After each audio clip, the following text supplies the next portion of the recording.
Oh, ikaw na. Siyempre, langit mo eh.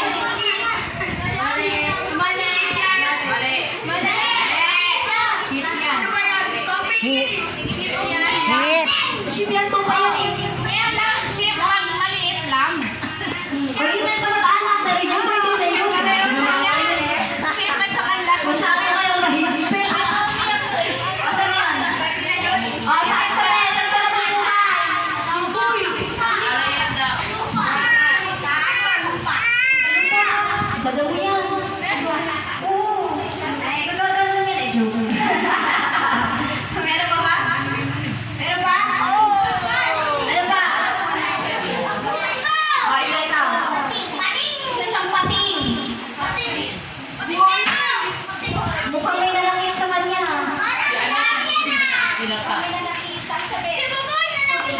Sa tubig. Yan.